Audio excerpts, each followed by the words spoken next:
Hello students, welcome back. आज की class में हम कैश फ्लो स्टेटमेंट को कंटिन्यू करेंगे। तो आइए सबसे पहले हम कुछ क्वेश्चंस ट्राई करते हैं cash flow from operating activities के। यहां पे मैंने लिया इलस्ट्रेशन 22। इस क्वेश्चन के अंदर हमें सरप्लस दिया हुआ है, that is balance in statement of profit and loss, दोनों साल का दिया हुआ है। Bill receivable, accumulated depreciation, outstanding rent, prepaid insurance, goodwill और स्टॉक। ये हमें 2 साल का दिया हुआ है for the year ending 31 March 2019 and for the year ending 31 मार्च 2020। तो सबसे पहले हम क्या करेंगे, जो दोनों साल के प्रॉफिट्स हैं उसका डिफरेंस ले लेते हैं। Current year minus base year यानी कि 31 मार्च 2020 में से 31 मार्च 2019 का जो प्रॉफिट है वो माइनस कर लेते हैं। तो 3 लाख में से 2 लाख गया, ये आ गया 1 लाख। अब क्योंकि इस क्वेश्चन में एक्स्ट्राऑर्डिनरी आइटम्स वगैरह कुछ भी गिवन नहीं थी, तो हमने डायरेक्ट लिख दिया net profit before tax and extraordinary items 3 lakh minus 2 lakh, that is 1 lakh. फिर सेकेंड आइटम है बिल रिसीवेबल, जिसका बैलेंस बढ़ रहा है। अब ये करंट एसेट से रिलेटेड है। करंट एसेट से रिलेटेड अगर हमें फायदा होता है तो उसे हम क्या करते हैं, सब्ट्रैक्ट करते हैं। कहां पर, cash flow before working capital changes में ये माइनस की आइटम आ जाएगी, इंक्रीज इन बिल रिसीवेबल। फिर एक्यूमुलेटेड डेप्रिसिएशन, इसका बैलेंस बढ़ रहा है तो ये नॉर्मल ऊपर non cash expense and non operating income में आती है, तो इसका जो डिफरेंस है 20,000 इसे हम ऐड कर देंगे। Next outstanding rent, this is current liability. Current liability का बैलेंस इंक्रीज हो रहा है तो ये लॉस हो रहा है, इसे हम ऐड करेंगे कहां पर, cash flow before working capital changes में। नेक्स्ट प्रीपेड इंश्योरेंस, जो कि हमारा करंट एसेट है, इसका बैलेंस कम हो रहा है, नुकसान हो रहा है, इसे भी हम ऐड करेंगे कहां पे, operating profit before working capital changes में। हर जगह पे मैं difference of the amount use कर रहा हूं। गुडविल, गुडविल का बैलेंस डिक्रीज हो रहा है तो गुडविल को हम राइट ऑफ कर रहे हैं या अमोर्टाइज कर रहे हैं, ये यहां पर ऊपर ऐड हो जाएगा। ध्यान रखना, जब गुडविल का बैलेंस कम हो रहा होता है, that is amortisation of goodwill, उसे हम non cash expense non operating income में ऐड कर देते हैं, सॉरी एक्सपेंस में ऐड कर देते हैं। और अगर गुडविल का बैलेंस बढ़ रहा होता है तो परचेज ऑफ गुडविल को हम कहां लिखते हैं, इन्वेस्टिंग एक्टिविटीज में, और वो ये माइनस की आइटम बन जाती है। This represents outflow of cash. Next है हमारे पास स्टॉक। स्टॉक करंट एसेट है, करंट एसेट का बैलेंस बढ़ रहा है, फायदा हो रहा है, तो इसको हम क्या करेंगे, माइनस में दिखाएंगे कहां पर, operating profit before working capital changes add के अंदर। अब यहां पर 1 लाख प्लस 20,000 प्लस 40,000, 1,60,000, ये बैलेंस किसमें आ जाएगा, operating profit before working capital changes है। उसके बाद ये दोनों चीजें ऐड कर दी, दो चीजें सब्ट्रैक्ट कर दी, ओवरऑल आंसर आ गया 1,06,000, जो कि प्लस में आ रहा है, तो ये हो जाएगा cash flow from operating activities. और अगर यही आंसर माइनस में आ रहा होता तो हम लिखते cash used in operating activities. एक और क्वेश्चन करते हैं, यहां मैंने ले लिया इलस्ट्रेशन 24। इस क्वेश्चन के अंदर हमें दिया हुआ है सबसे पहले net profit after tax and dividend. आपको पता है हमें निकालना क्या होता है, net profit before tax and extraordinary item. तो इसको हमने यहां पर लिख लिया सबसे पहले, आफ्टर टैक्स एंड डिविडेंड हमारा नेट प्रॉफिट गिवन है 1,10,000। फिर हमें दिया है provision for tax. Provision for tax इसी में फिगर में ऐड हो जाता है। नेक्स्ट प्रपोज डिविडेंड, जो कि लास्ट ईयर का था, लास्ट ईयर का प्रपोज डिविडेंड हम इस साल यहां पर क्या कर देंगे, ऐड कर देंगे एक्स्ट्राऑर्डिनरी आइटम्स के अंदर। फिर डेप्रिसिएशन, डेप्रिसिएशन का आता है net profit before tax and extraordinary item के बाद यहां पर इसमें डेप्रिसिएशन प्लस होता है, जैसा कि हमने लास्ट क्वेश्चन में भी किया था। Loss on sale of plant, ये भी यहीं पर ऐड होगा। गुडविल अमोर्टाइज्ड ये फिगर भी यहीं पर ऐड होगी। कहां पर? Net profit before tax and extraordinary item के बाद वाले परफॉर्मे में ये सारी चीजें हम सॉल्व कर रहे हैं, लिख रहे हैं। Gain on sale of land यहां पे माइनस हो जाएगा। इनकम टैक्स पे हमने किया 50,000 का, इनकम टैक्स रिफंड आया 40,000 रुपए का, तो 10,000 रुपए का हमने इनकम टैक्स पे करा है, तो ये आ जाएगा इनकम टैक्स पेड 10,000। क्लियर है? और ये जो हेडिंग थी, यहां मैंने नाम नहीं लिखा, ये होता है कैश जनरेटेड फ्रॉम ऑपरेशन। अब देखिए, सबसे पहले हमने 1,10,000 में ये दो फिगर ऐड कर दी, और ये जो रिफंड ऑफ टैक्स था, इसका सेकंड इफेक्ट क्या आना था कि ये यहां पर माइनस होना था। जैसे प्रोविजन फॉर टैक्स हमने यहां पर प्लस करा और रिफंड ऑफ टैक्स माइनस कर दिया, तो ओवरऑल आंसर आ गया 1,70,000। तो ये क्या आया था basically? Net profit before tax and extraordinary items. उसमें हमने ये तीन चीजें ऐड कर दी, इसे सबट्रैक्ट कर दिया, तो 2 लाख क्या आ गया? Cash generated from operation. इसमें से इनकम टैक्स पे माइनस कर दिया, तो आ गया cash flow from operating activities. अब आप क्या देख रहे हैं स्टूडेंट्स कि जो हमने परफॉर्मा याद किया था, बेसिकली हम उसी परफॉर्मे में ये चीजें डाल रहे हैं। बहुत ज्यादा आसान चीजें हैं, बस आपको परफॉर्मा अच्छे तरीके से याद रखना है। अगर आप लोगों को अभी भी कुछ डाउट है तो यहीं पर वीडियो पॉज करके पहले परफॉर्मा अच्छे तरीके से रिकॉल कर लीजिए, फिर आप फर्दर क्वेश्चंस को अटेम्प्ट कीजिए। सबसे पहले चलिए ये वाले क्वेश्चंस कॉपी कर लेना।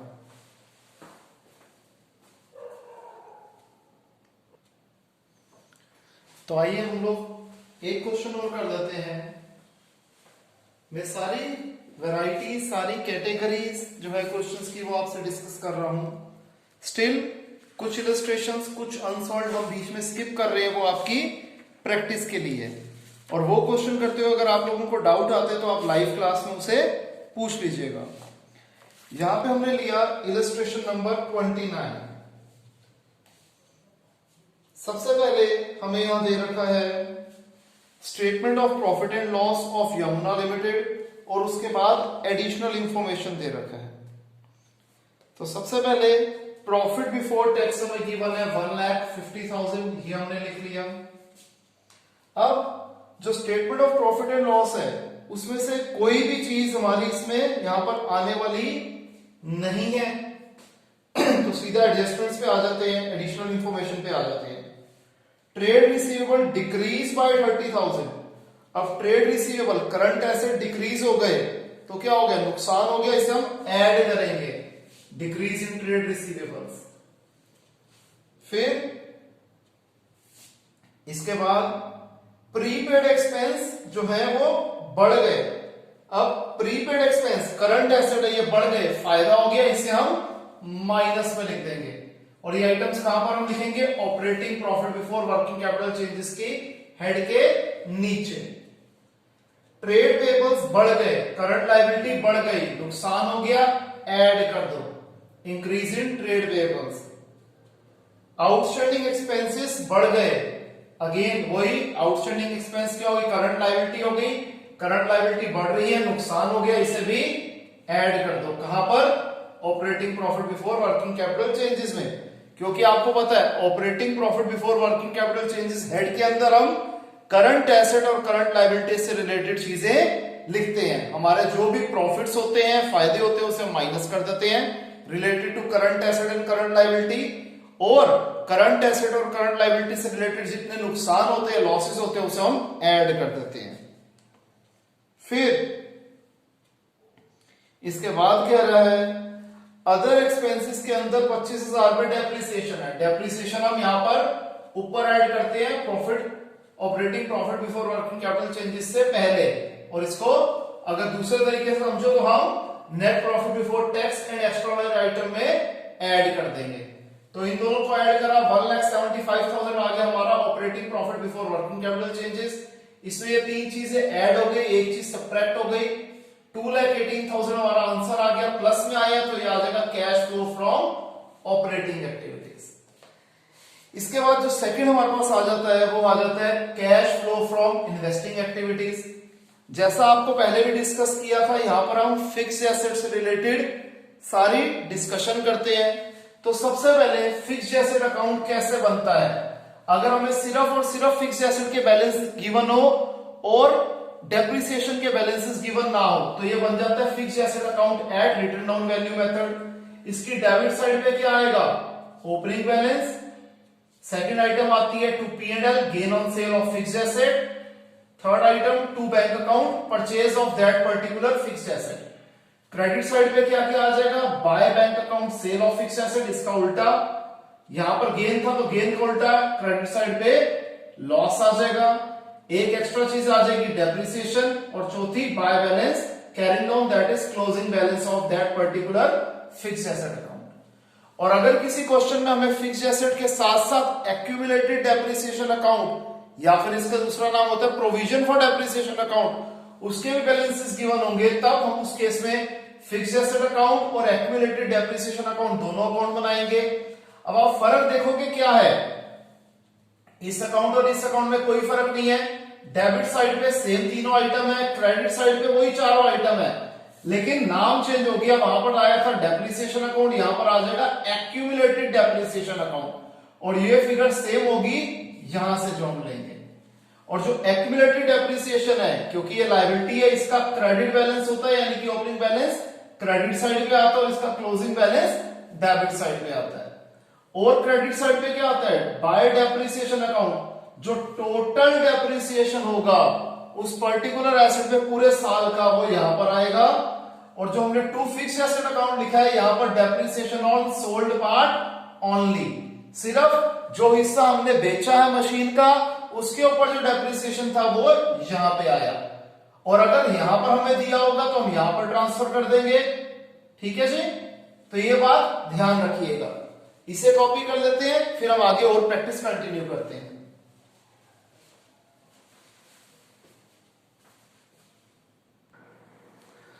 तो आइए स्टूडेंट्स, एक बढ़िया सा क्वेश्चन हम लोग कर लेते हैं, cash flow from investing activities का।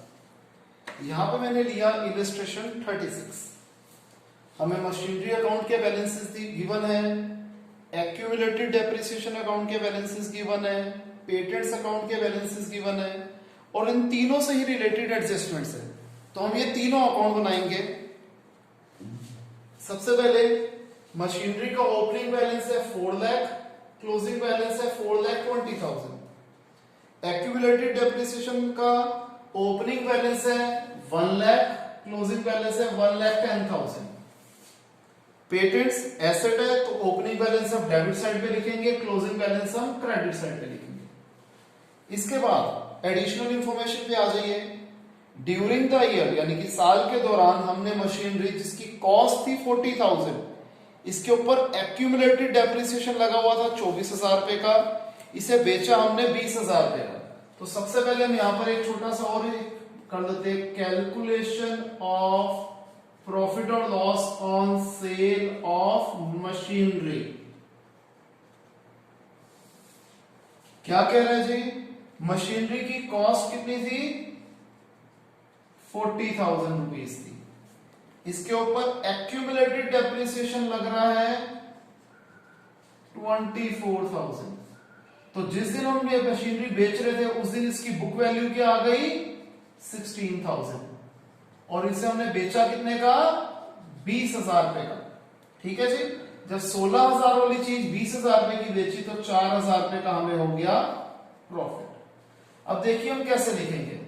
सबसे पहले एक्यूमुलेटेड डेप्रिसिएशन आपको पता है मशीनरी अकाउंट की क्रेडिट साइड पे आएगा, और सेम चीज एक्यूमुलेटेड डेप्रिसिएशन अकाउंट की डेबिट साइड पे आएगी, टू मशीनरी अकाउंट करके 24,000।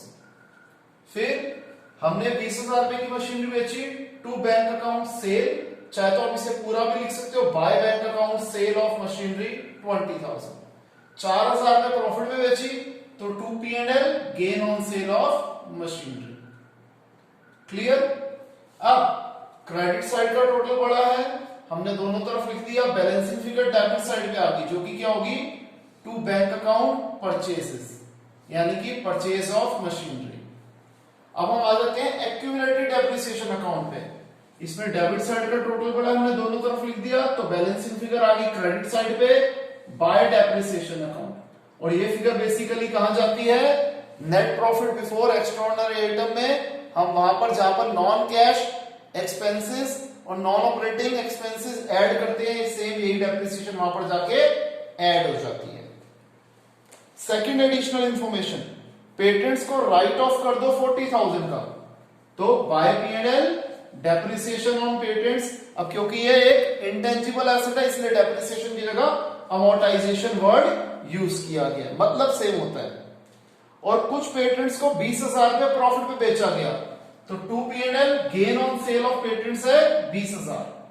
अब कितने रुपए के पेटेंट्स बेचे वो कैसे निकलेंगे, बैलेंसिंग फिगर से।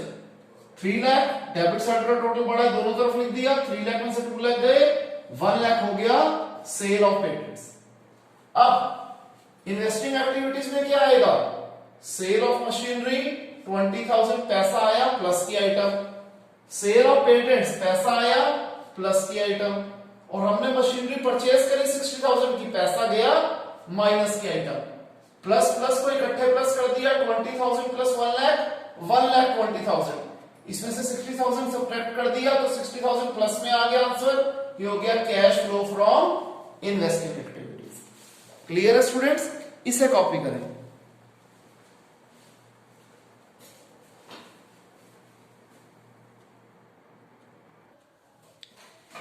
यहां पर हम कर रहे हैं इलस्ट्रेशन नंबर 38। ये थोड़े अलग तरीके से प्रेजेंट की गई है इसलिए हम इसे भी कर रहे हैं। हमें दिया है परचेज ऑफ इन्वेस्टमेंट 1,80,000, हमने इन्वेस्टमेंट खरीदी, पैसा गया, आउटफ्लो की आइटम है, हमने माइनस में लिख दी। फिर इन्वेस्टमेंट हमने बेची भी है, पैसा आया, प्लस की आइटम है। गुडविल हमने परचेज करी, पैसा गया, माइनस की आइटम है। मशीनरी हमने खरीदी, पैसा गया, माइनस की आइटम। मशीनरी हमने बेची, पैसा आया, प्लस की आइटम। पेटेंट्स हमने बेचे, पैसा आया, प्लस की आइटम। इंटरेस्ट हमें डिवेंचर्स के ऊपर मिला जो कि हमने रखे हुए थे एज एन इन्वेस्टमेंट, पैसा आया, प्लस की आइटम। डिविडेंड हमें मिला शेयर्स के ऊपर, वो शेयर्स जो कि हमने एज एन इन्वेस्टमेंट करे हुए थे, पैसा आया, प्लस की आइटम। हमें रेंट रिसीव हुआ एक प्लॉट ऑफ लैंड के ऊपर जो कि हमने इन्वेस्टमेंट पर्पस के लिए रखा हुआ था, पैसा आया, प्लस की आइटम। अब ओवरऑल प्लस माइनस करेंगे तो आंसर नेगेटिव में आ रहा है, माइनस में आ रहा है, तो हो जाएगा cash used in investing activities. Clear है, इसे कॉपी करें। फिर हम एक क्वेश्चन करेंगे जिसमें हमें ऑपरेटिंग और इन्वेस्टिंग दोनों करने हैं, पहले इसे कॉपी कर लें।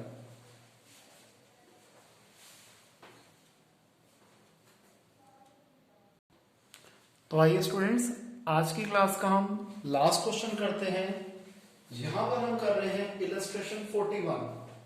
इसमें हमें cash flow from operating activities और cash flow from investing activities दोनों ही बनाना है। सबसे पहले हम एडजस्टमेंट यानी कि एडिशनल इंफॉर्मेशन को कवर कर देते हैं। Tax paid during the year हमें दे रखा है, ठीक है जी। अब हम क्या देख रहे हैं कि प्रोविजन फॉर टैक्स के हमें बैलेंसेस भी गिवन है, ठीक है। अब क्योंकि ये तीनों ही बैलेंसेस सेम है इसलिए मैंने यहां पर प्रोविजन फॉर टैक्सेशन अकाउंट नहीं बनाया, आपको कंफ्यूजन ना हो जाए। नेक्स्ट क्लास में एक ऐसा क्वेश्चन कराऊंगा प्रोविजन फॉर टैक्स का जिसमें अलग अलग फिगर होंगे ताकि आपको कॉन्सेप्ट क्लियर हो जाए। तो यहां पर प्रोविजन फॉर टैक्स के बैलेंसेस और ये tax paid during the year 75,000, तो जो टैक्स हम पे करते हैं ये आ जाता है कहां पर, cash generated from operation heading होती है उसके नीचे आता है टैक्स पेड, और जो प्रोविजन फॉर टैक्स होता है ये net profit after tax and और एक्स्ट्राऑर्डिनरी आइटम से ऊपर ऐड हो जाता है। सेकंड एडिशनल इंफॉर्मेशन है कि साल के एंड में कुछ इन्वेस्टमेंट्स जिनकी कॉस्ट थी 1,75,000 में से 30% लॉस पे बेचा गया, तो 1,75,000 का 30% ये होता है 52,500। हमें लॉस गिवन है तो by P&L loss on sale of investment है 1,12,000। 1,75,000 रुपए वाली इन्वेस्टमेंट को हमने 52,500 लॉस पे बेचा,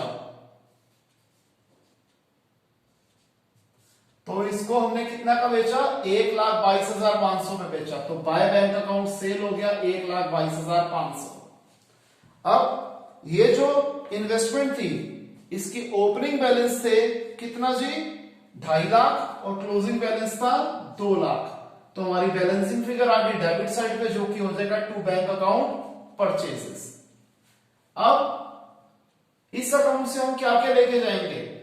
purchase of non current investment 1,25,000। Investing में ये फिगर माइनस में जाएगी क्योंकि पैसा गया है। और sale of non current investment, पैसा आया प्लस की आइटम। अभी मैं यहां पर टोटल नहीं कर रहा क्योंकि अभी हम क्वेश्चन को जिस तरीके से लिख रहे हैं, जिस तरीके से हमें करना है, मैं वैसे वैसे कर रहा हूं। अब loss on sale of investment 52,500, ये यहां पर ऐड हो जाता है। कहां पर? किस हेडिंग के अंदर?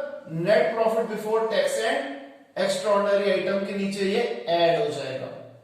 क्लियर? आगे देखते हैं। हमें बैलेंसेस गिवन है statement of profit and loss के। फॉर द ईयर 31 मार्च 2019 था 2.5 लाख और 31 मार्च 2020 में था 10 लाख।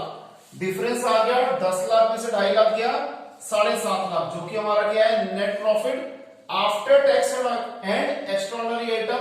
क्योंकि इसमें हम प्रोविजन फॉर टैक्स जब ऐड कर देंगे तभी आ जाएगा net profit before tax and extraordinary items. इसमें हमने ये 52,500 ऐड करा तो आ गया 8,77,500, जो कि हो जाएगा operating profit before working capital changes. अब इसके नीचे क्या आ जाएगा? ये हमारा ट्रेड पेबल्स। ट्रेड पेबल्स का बैलेंस क्या हो रहा है? बढ़ रहा है। हमारी करंट लायबिलिटी बढ़ रही है, नुकसान हो रहा है, इसे हम ऐड कर देंगे। और हमारे जो है